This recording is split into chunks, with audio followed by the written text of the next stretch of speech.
There we go. Hello, everybody.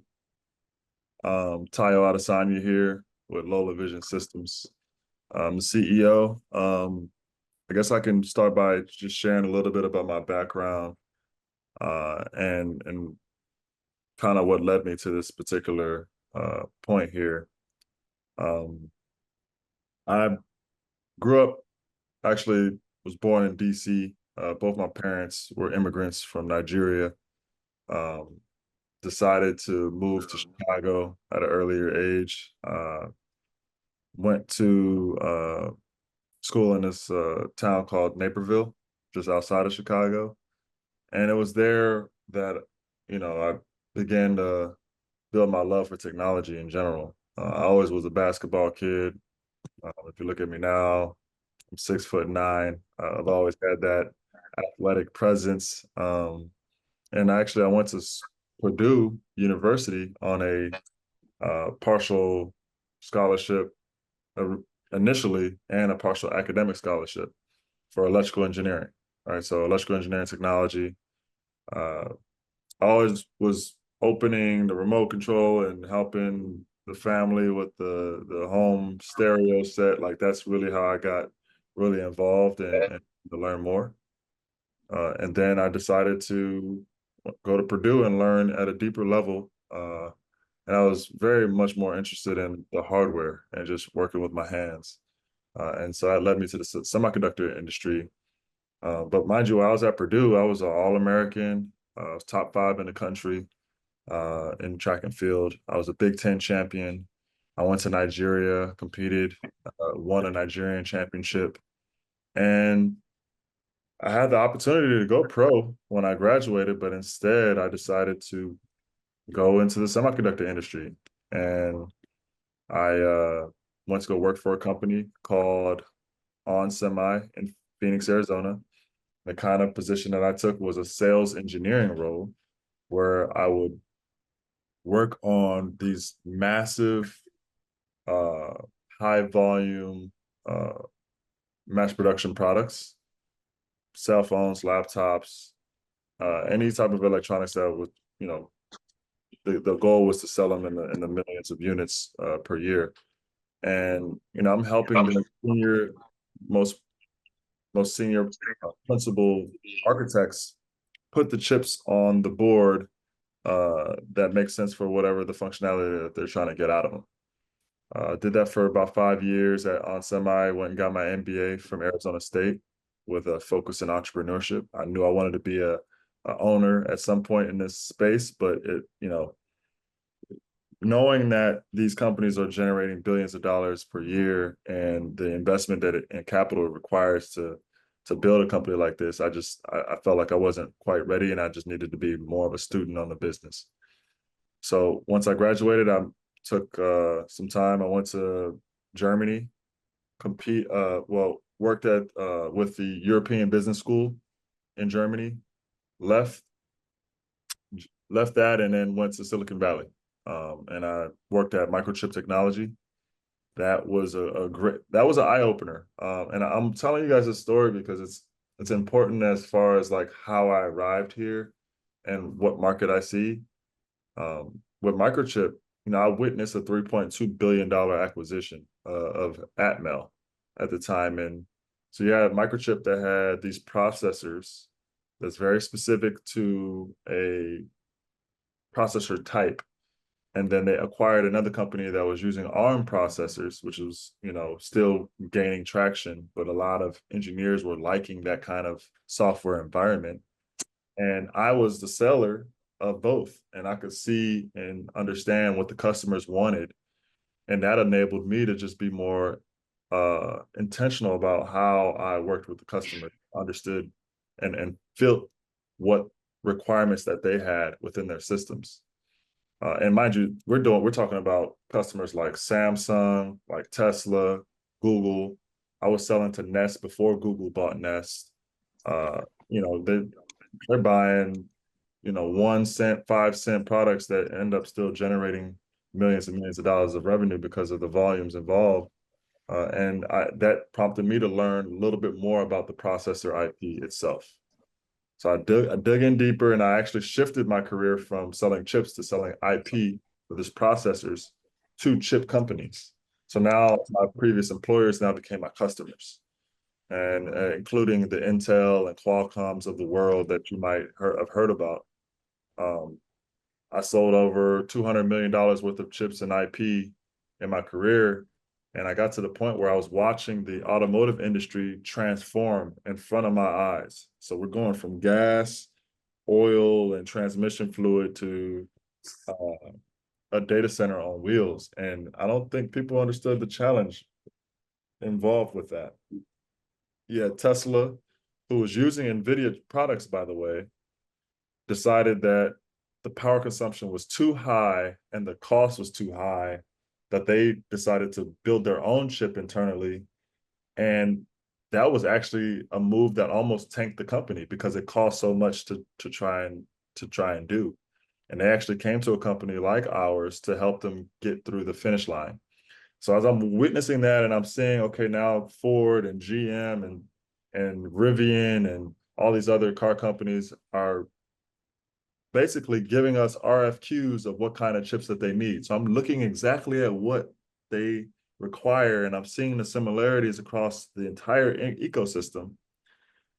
And after 3 years of working at this company called Synopsys, which generates $6 billion a year, I had to leave the company. I felt compelled to leave and build my own company because the next $200 million, I felt like I was on a path to being able to generate that, but with no equity, it just didn't seem like it made sense for us Black men to be in the rooms of this caliber and to be doing these size of deals and not have $1 million to own, in my own bank account. Just didn't make sense. So I decided to leave to build Lola Vision Systems. It's an AI chip design company that is focused on mission critical edge devices. So what that precisely means is I'm building chips that have the highest levels of safety and the highest levels of security built into the silicon product. And we have some novel ways in which we're able to protect the IP or protect the chipset itself and the cars or the planes or whatever edge devices that they are going to go into. And yeah, I'm appreciative to be here to chat with you guys. I kind of wanted to enable some further, discussion back and forth at some point, but I think the last part that I'll add before I get into some other things is that the next greatest emerging market is the African continent. And I say that because, you have 70% of the population being under the age of 21. Just in the next 10 years, you're going to see incredible growth. And with that growth, we see a hunger in young people to want to have a better life for themselves. And with the access of the online tools and education that they can get, they can now start getting these remote jobs, and that's going to increase the GDP. It's going to increase the level of traveling and the kind of things that these people are going to want to have. And so, from my perspective, like cars and basic transportation are going to be things that are going to pick up on the continent as well. And so I see that happening, relatively soon. But in the meantime, I'm really about building for infrastructure because I think similar to the gold rush. Folks was focused on the gold, but there was a lot of millionaires made of the guys that was selling the picks and the shovels and the axes. And so this is something that I'm focused on providing, and I think I can do it on a global level. With that, there I can maybe pause and maybe answer a couple questions. Hey guys. Yeah, so first and foremost, that was a lot to take in right there. So first, if you have any questions just about what he has with Lola Vision, please ask, and then he can go into further what we're doing or what the mission initiative is to do in Africa. Yeah, sure. Other questions? What I do want to do is play a video from our demo day that I think could be pretty impactful for the people. One second.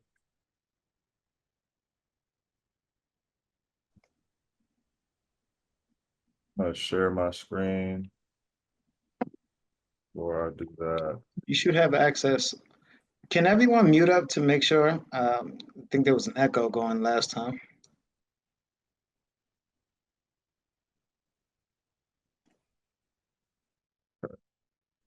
Go.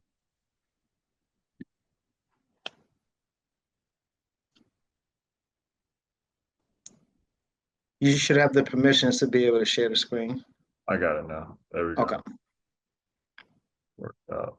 Share.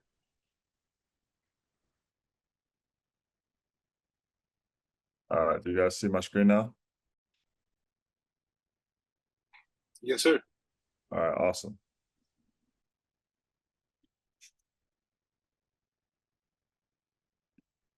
The human brain is still the most sophisticated computer system in existence. Its speed and processing capabilities are unmatched. Equally impressive is its ability to handle these processes with minimal energy consumption. Hello, my name is Tayo Adesanya, CEO of Lola Vision Systems. Lola Vision Systems is an AI semiconductor chip design company. Currently, NVIDIA GPUs, or graphic processing units, are the most complex and widely recognized chips in market. Originally intended for graphics rendering, NVIDIA's GPUs are now being used for AI data processing and scientific computing. And while NVIDIA's technology can be adapted to fit edge computing needs, the hardware isn't specifically designed for these tasks, making them inefficient. And that's where we come in. At Lola, our proprietary AI chiplet replaces these traditional GPUs with neural processing units, or NPUs, enabling users to customize chips to meet their specific system requirements in edge applications such as cars, drones, and planes. By using NPUs, we can mimic how the human brain processes data with the use of scalable processing elements. With this, Lola Vision Systems is able to achieve greater performance while using less energy. Our chip design uses a high-performance compute chiplet, which contains the NPU that acts as the HPC brain. With this chiplet architecture, we've separated the part of the chip that brings sensor data in. Now manufacturers can swap interface chiplets with ease. We're able to save customers up to 25% by swapping smaller, cost-effective chiplets that meet more targeted system requirements.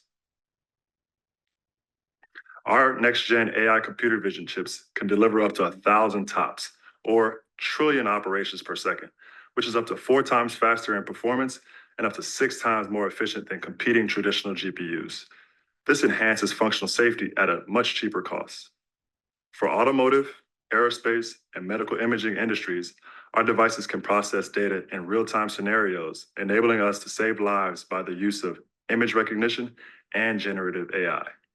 The $280 billion United States CHIPS Act validates the market opportunity and timing for Lola Vision Systems as we aim to bring semiconductor chip manufacturing back into this country. There couldn't be a better time in history to launch a chip design company. And behind this vision is a seasoned team of industry experts. For over 13 years, I've worked for some of the top silicon and IP suppliers in this industry at companies like Synopsys and Microchip. My co-founders, Akbar Matin and Rick Spratt, they have decades of experience designing silicon at companies like Broadcom and in building complex, high-performance compute systems at self-driving car companies like Motional. Together, we're confident in our ability to address the critical needs for autonomous edge applications. And in recent months, we've been able to forge partnerships with elite industry suppliers, hire top-tier talent, procure licensing deals, and now we're currently prototyping in-field demonstrations. We're not just participating, but innovating towards a safer, smarter, autonomous future. Join us on this exciting journey. Thank you. All right. Yeah, that was really nice. That was amazing right there. Any questions to this point, guys? Couldn't hear you. Yeah. So, I I'm mean, sorry, Sean, what'd you say? Couldn't hear you guys just now. so you couldn't hear us? May I jump in if Sean doesn't have a question? Please jump. Yeah, I wasn't sure if he was asking a question or not. Go ahead, Jamar, please. Okay, so curious as to, uh, and I'm very, I have a very rudimentary understanding of all this, right? So just take that with a grain of salt. So where do you manufacture these chips, if I may ask? And do you have like a proprietary manufacturing process as to how Uh, you make these silicon No, chips? so the general way in which chips are made, typically, and it's not all of the time, but typically, you have a company like myself or NVIDIA, we're considered fabless. So we create the design of the chip and we partner with a manufacturing uh, uh, partner, or you could say a fabrication house, like a TSMC or a uh, there's Global Can you Foundry. tell them who TMC, just in case they don't know that? Because some people will not know who they are. Totally understood. So TSMC is the largest manufacturer of chips in the world. They probably own about 60 to 70% of the global market share, and they're based in Taiwan. However, the $280 billion CHIPS Act that I mentioned is focused on bringing manufacturing back to domestically in the U.S. And so, and especially for products that are considered a matter of national security.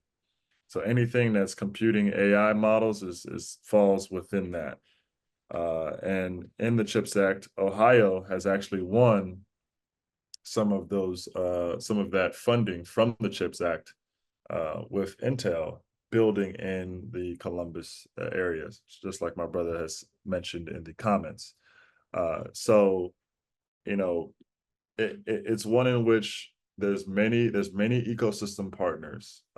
Very rarely does a startup come on the scene and try to do the whole thing themselves. So we're just we our proprietary technology is in the way the chip functions from a design perspective.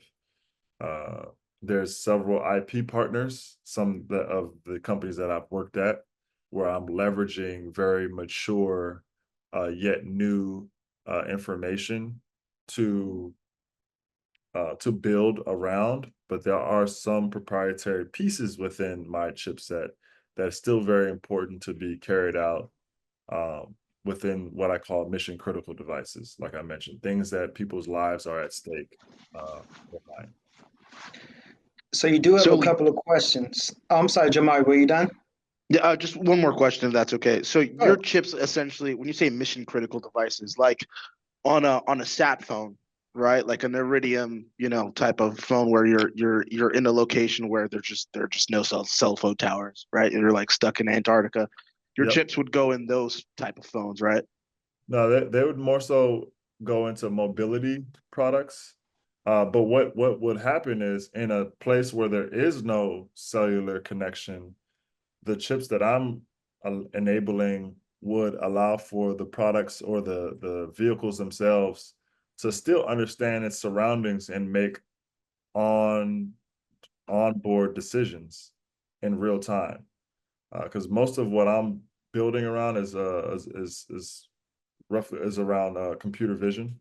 So taking the data from your cameras, your radar sensors, your LiDAR sensors, and you're processing that information in real time on board so that the computer within that vehicle can know what to do with that information as it's moving around without having to connect to the cloud in any way, right? So the Awesome. internet connection is not something that's necessarily needed.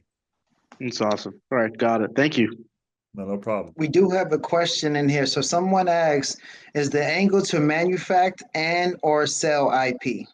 The angle is to sell chips.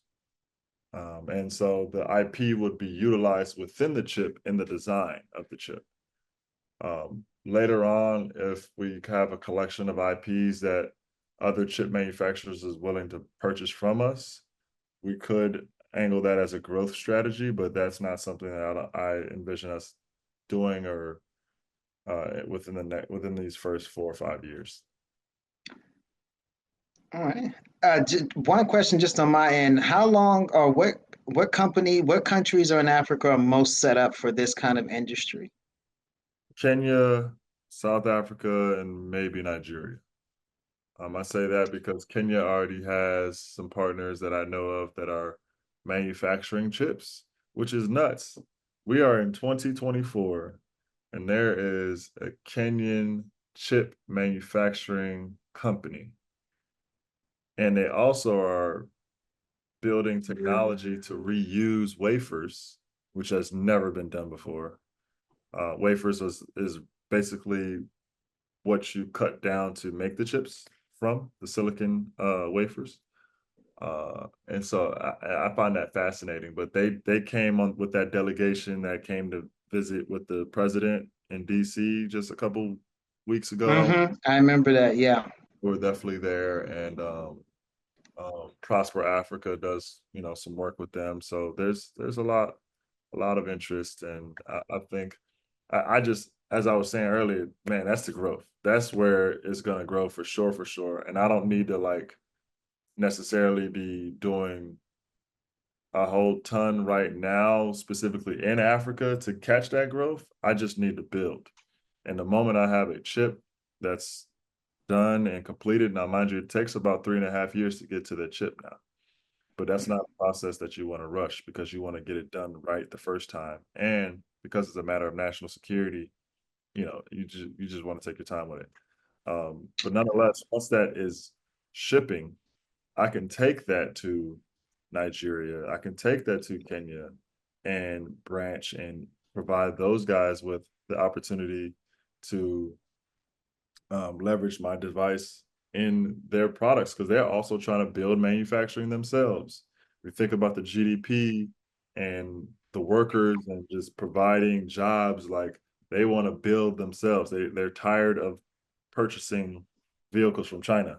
That's not something they want to do, but they know that there's a challenge with the ecosystem, but that doesn't mean they're not working on it. From the water to the electricity, it's not going to be like, I don't know what the thought is.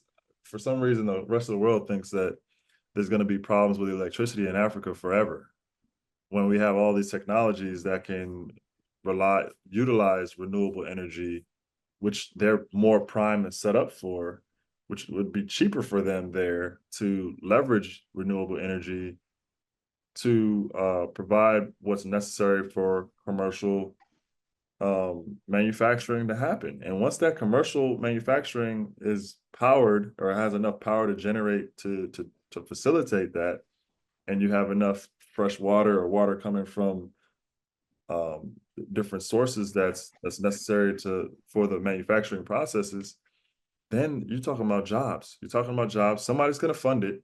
There's a lot of billionaires there that are looking to try and solve this particular problem, but beyond that, you got world banks, you got not less World Bank, more African Export Import Bank and ADB that are very interested in capacity building.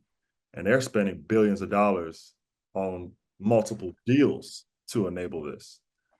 So I see what's happening and I know where it's going to go, and I'm going to intercept that. But right now, I want to make sure I'm building here. Man, this was up. Stan has a question for you. Yes, I do. Tayo, thank you for the overview. A couple questions for me, and I got here a little bit late, so my apologies. Of course. One, it sounds like you're in the process of kicking off the manufacturing portion of the value chain that you're fleshing out for your designs, right? Yeah, so it's more so preparing to go into manufacturing, correct? To manufacture. Got it. Yeah. And then you're in Africa. I don't know which part of Africa that you're looking to get that done in. Could you just Oh no, it's gonna be domestic first. domestic first? Okay. Yeah, so I'm based here in LA right now. I am Okay. planning.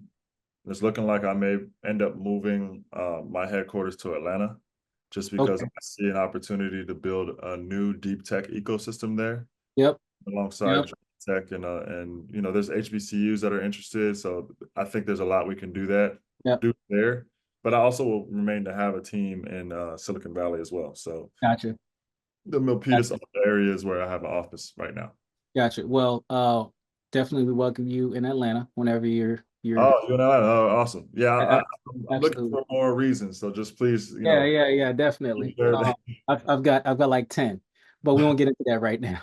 But the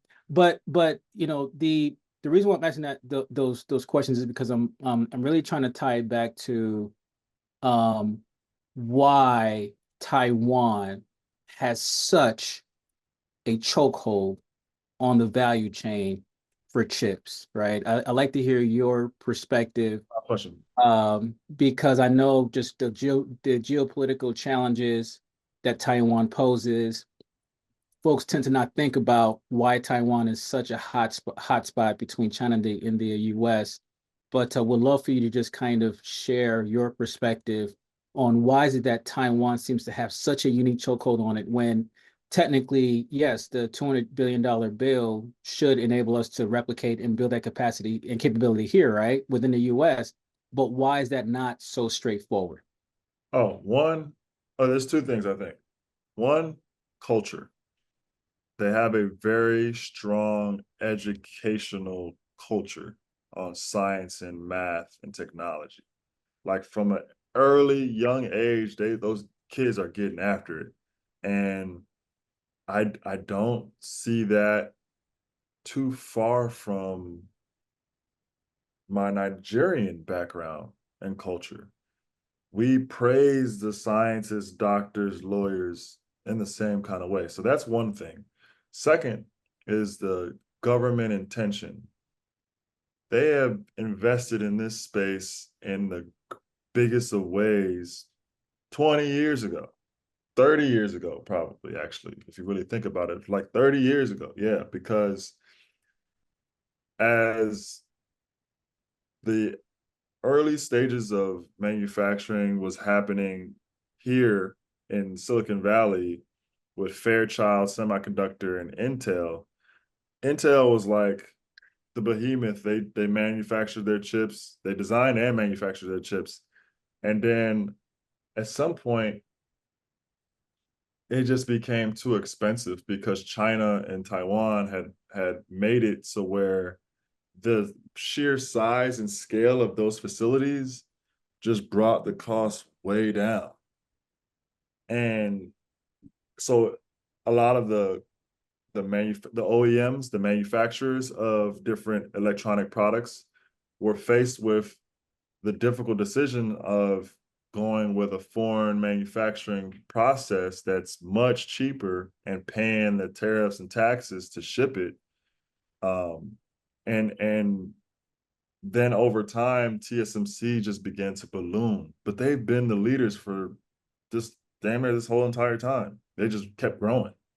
And they also have the lead in the technology because they're doing majority of the new development with the guys like ASML, whom create the equipment that TSMC leverages within their products, but they got joint patents and all types of stuff, right? So um, now with the geopolitical situation that's arisen over the past few years, has gotten hot and hot.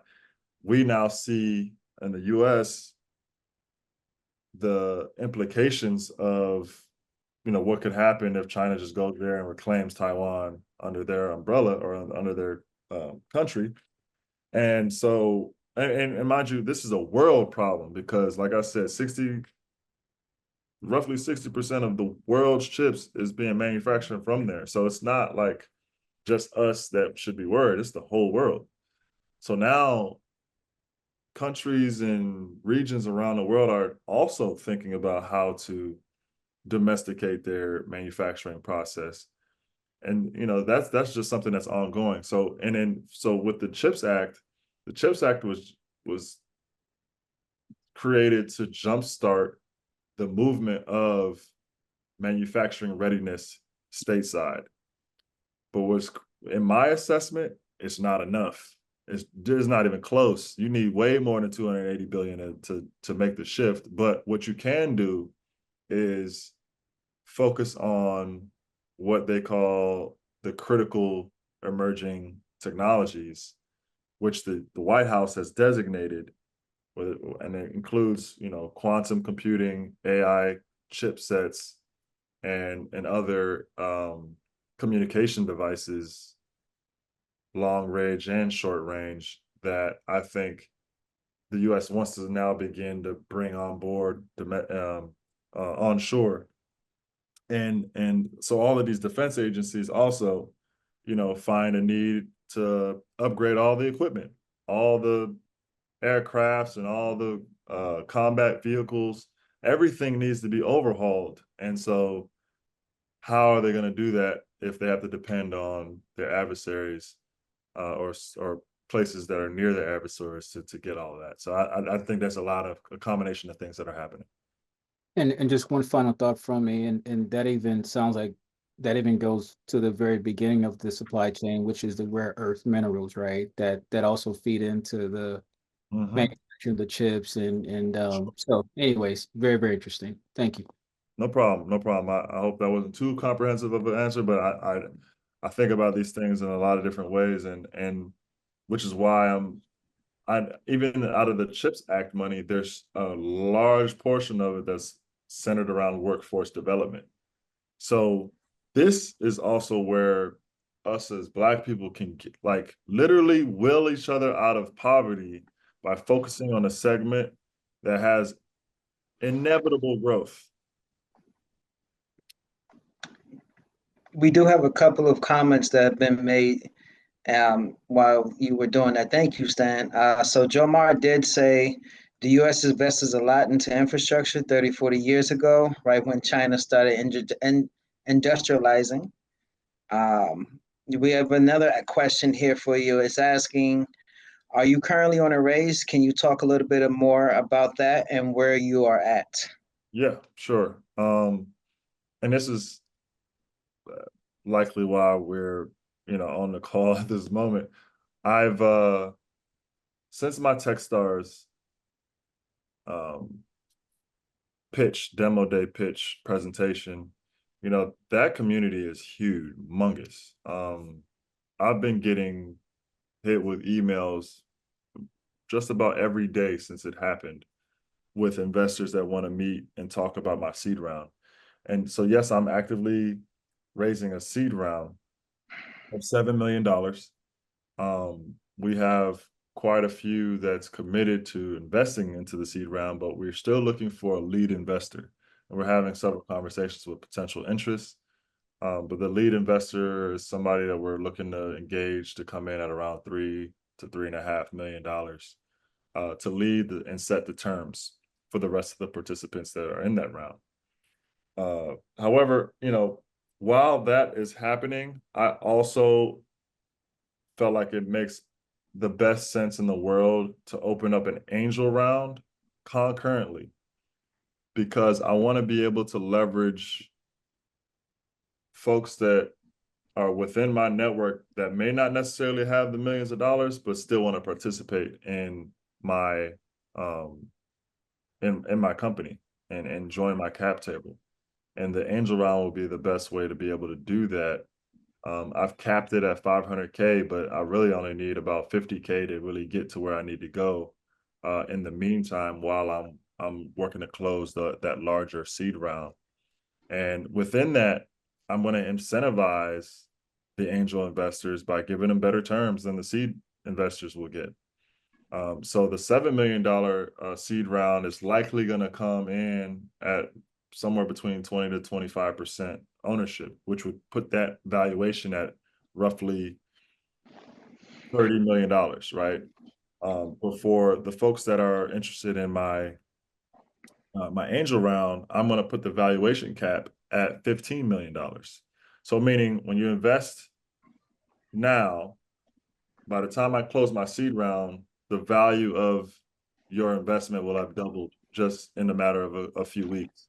But mind you, any investment in my company, you become liquid when we exit. And my goal is to exit in 5 to 7 years. And, I'm looking to exit in the multiple $billion number. and the way, and I have a straightforward path as to how I can get to that. And with relatively less than 10 companies, 10 customers, I can achieve hundreds of millions of dollars in revenue. And this is based on my experience. This is based on the customers that I've already been talking to and have engaged to and actually sold to already, just for a larger company. Now just positioning my own company for these same type of engagements to get there. I got some questions in the chat I see. Yeah, they one asks, do you have a valuation module? And then the second question is, what is the minimum for the angel? 5K was the minimum. I had it at 10, but I lowered it to 5 just to kind of make it a little easier for folks to digest. Yeah, I have I mean, the valuation, there's a few things that go into it. I'm actually gonna do my 409A here in a minute. But I also there's some patents that I'm trying to get filed, and this angel investment will actually help me get those things done, which will also increase the valuation, obviously, when you have these type of assets within the company. I do have an investment deck and teaser. I can share that. I'll share it with Tola. I don't know how, if you guys have an email group or somewhere I'll that share with everyone. I'll make sure to get it out to everybody. I'll send that to you. I'll send you an email with blurb on the company, blurb on the founders, and a quick couple lines on the traction, and then I'll send you the pitch deck itself. The pitch deck will Thank you. reflect the seed round, $7 million seed round, but for folks that want to join this angel round, yeah, the quicker the better. I'm gonna open it up on Sidecar, which is a platform that does all the KYC and will manage your deposit, so it's secure. And from there, we can move forward. Another question that came up is, when are you looking to close your round? Oh, that's a big question. You know, I was considering targeting the end of this month. Why? Just mainly because because I'm using Sidecar, I don't get access to any of the money until it closes. And I need to close it. And so these conversations that I'm having, a lot of them we get long-winded, and you just get to a point where you gotta have to cut the check or not. So I'm looking at the end of the month to close. And I'm checking checks as early as today. So it's all good. So one of our members actually was part of the IPO for one of the chip What? manufacturing companies, Fairchild. Yeah, no, that's Um, amazing. if he could take himself off mute, please, sir, and tell us your experience. Maybe you could give some advice to Tayo on what he's looking to do, sir. Man, already. I don't know. I don't know whether Ty wants to take advice from an old head like me, but very nice. Oh no, I respect all of my elders and forefathers. Yeah, I did. Uh, I joined the whole .com boom tail end, and we were part of the problem, I would say. So helped to raise quite a bit of money when I was at Solomon Barney between 98 and 2000, just before the party ended. We were doing deals literally every week. We closed a new transaction for those years that I was there. So I was like, did he just mention Fairchild? Let me go look in my library and see whether I could find it. No, So I my know role about was in equity capital markets. We did IPOs and secondary offerings, sometimes convertibles too. We sat on the trading floor. Solomon Barney became Citigroup, I think, in 2001. Solomon Brothers was like like a big deal back in the 80s and into the 90s before it blew up and got bought over. But sitting in capital markets, our job was obviously to help raise the money and run the syndication book and sort of determine the price of the IPOs and do all the pot allocations where you decide how many total shares are going to be sold on IPO day, and then you work with institutional investors and quibs, qualified investment buyers, and you sort of allot the shares to each of them based on different metrics and stuff. And so that's what I did for a couple of years before I left to go back to Nigeria in 2000. Yeah. Wow, real OG, man. I love that. That is amazing. Yeah. So Franchise. telecom, media, entertainment, and technology, especially internet and semiconductor stock. So anything that moved in those spaces across the globe, you had to have a handle on it.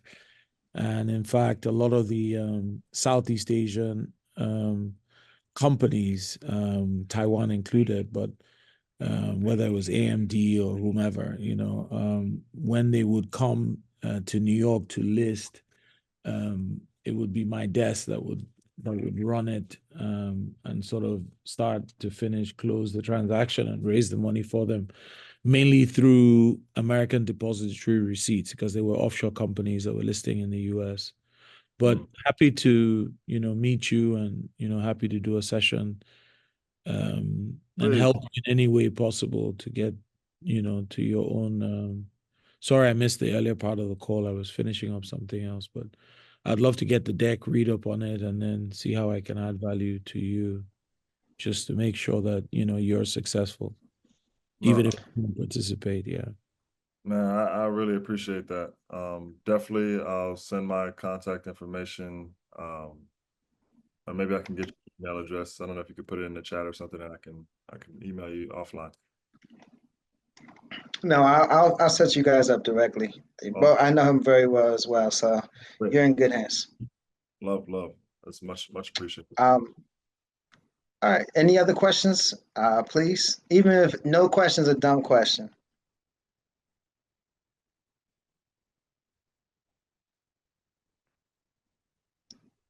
Okay, as I said that out loud, I should take that back because my ex used to ask me some really dumb questions I never used to like to answer. Wow. I'm sorry about that. No, I'll take that back. But does anyone have any other questions? Man, first of all, I just want to thank you, Tola, and the rest of the group for taking the time to out of you guys' busy schedules to join us. I'm sure this is going to be recorded, so I'm sure you guys will have access to this afterwards. Stan has a question for you. Okay. Hey, Ty, just maybe one more question for me. In terms of, when you're looking at your roadmap, is there anything that kind of concerns you on the horizon that kind of gives you a little bit of pause or just causes you to think a little bit more deeply about how and where you're looking to maneuver the roadmap? The only thing that gave me a little bit of pause is this new opportunity to partner with IBM on a IP that they've been developing for 15 years. I haven't made my decision on whether I'd go down that path, mainly because I have my own IP. But essentially, they do have something that could be considered an early stage to what I'm building that's available now for me to resell on their behalf. They have some customers that are in the chip space that they don't want to compete with, so they're looking for a third party to sell that product on their behalf, and so that they can collect a little bit of a royalty. We could take that product and go to market with it. The issue is bandwidth, funding, to be able to fund the team to focus on that versus funding the team to focus on my own design. And right now we've kind of just kept the conversations going, but really we're focusing on our own design and working with SBIR contracts and different non-dilutive and dilutive funding opportunities to be able to make that happen. That's outside of that, man. I feel like I've walked the idea all the way to an exit checked a few things, checked with a few banks, you know, to see what kind of large billion-dollar funding opportunities I have available to me when I get to that stage.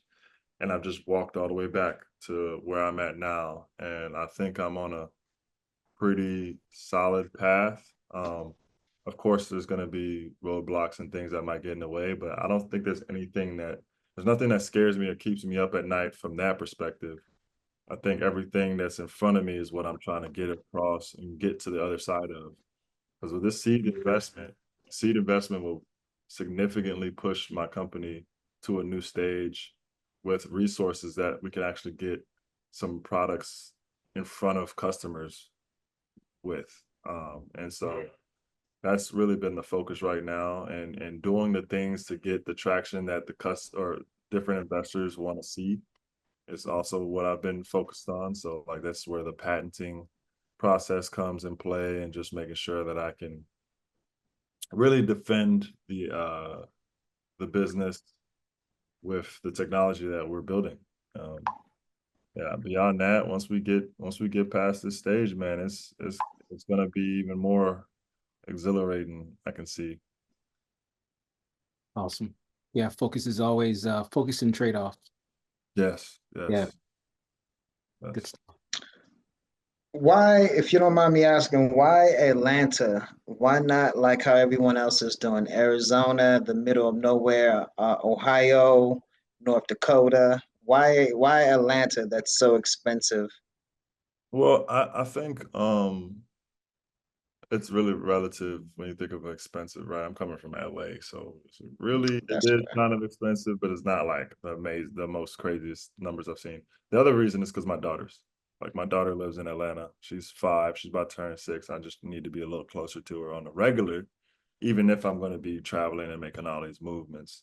And you know, I have family in DC as well, so just the proximity there. Also, you know, Georgia Tech.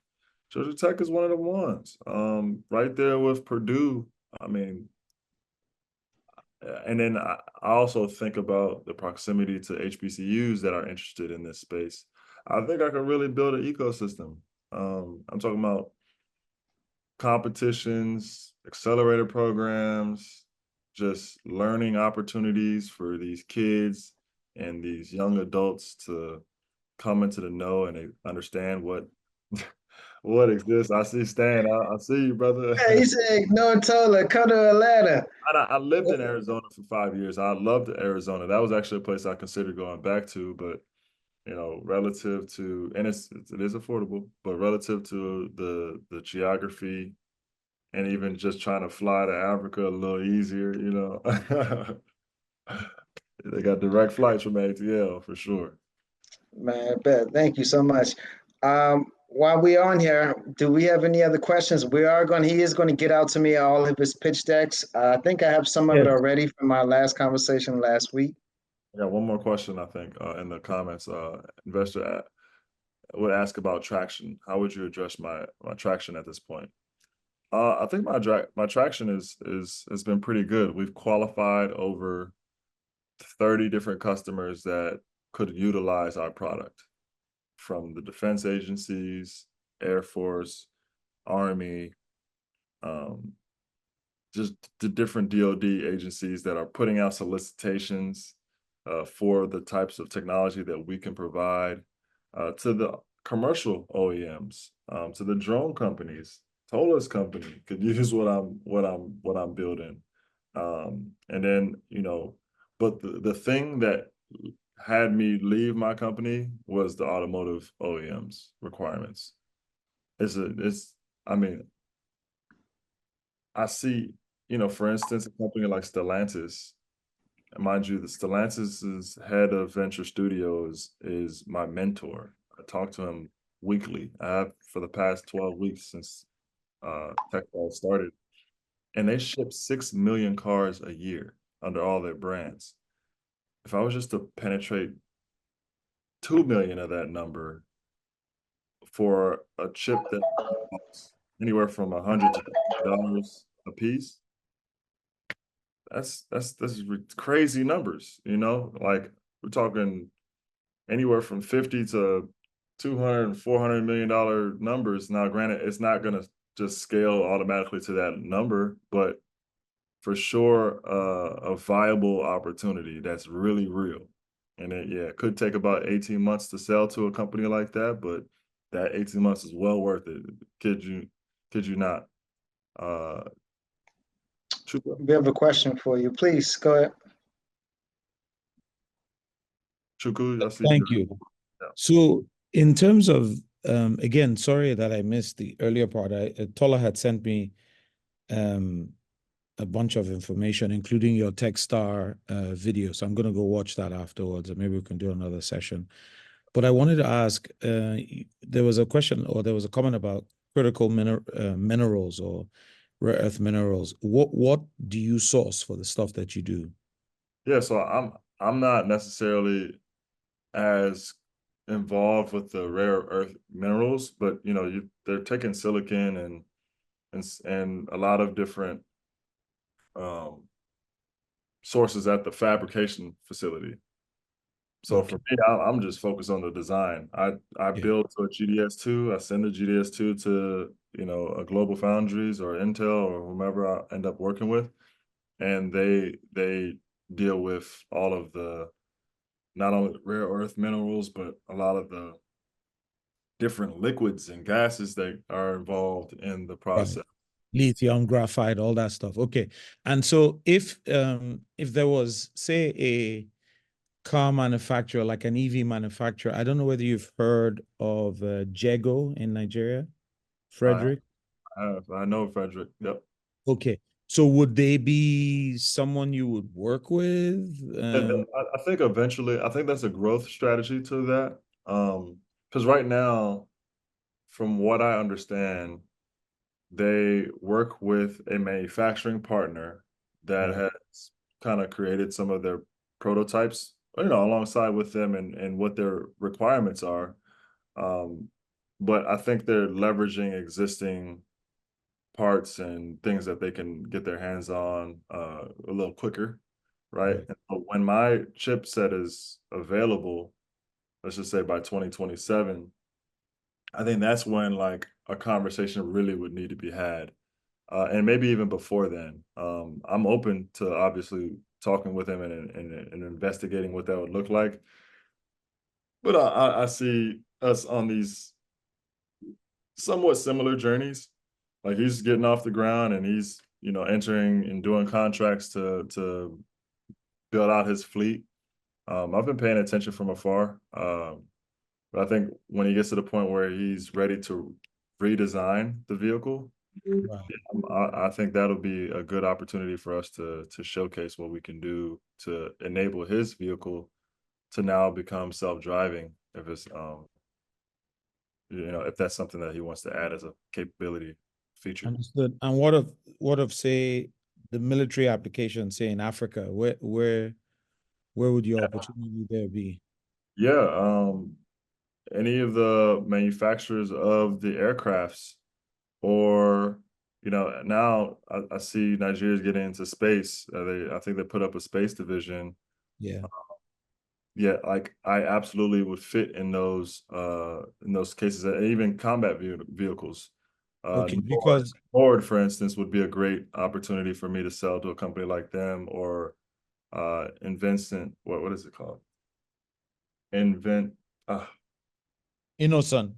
Innocent. I think there's a point where we also could collaborate for sure. But sometimes I know what those kind of those companies need to see in order for them to Right. take me fully serious. But it's okay. I think as I continue to grow and take care of the customers here stateside, working with them will be no problem.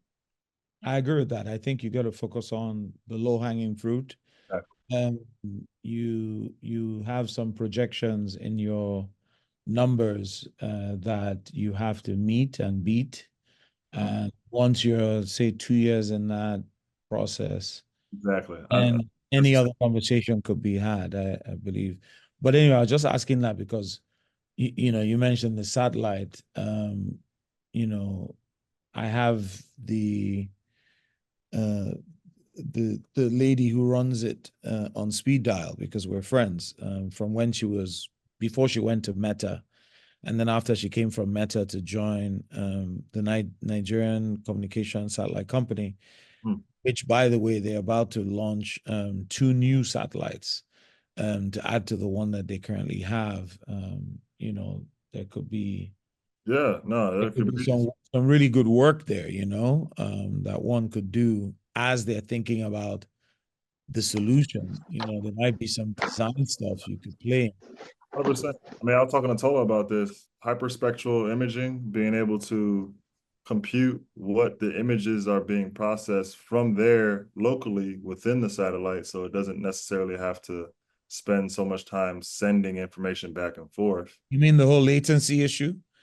It would help. Beyond latency. I mean, it's a compute battery. It's a power issue. It's True. it's a lot of different things that can be alleviated if you can do outboard computer vision processing.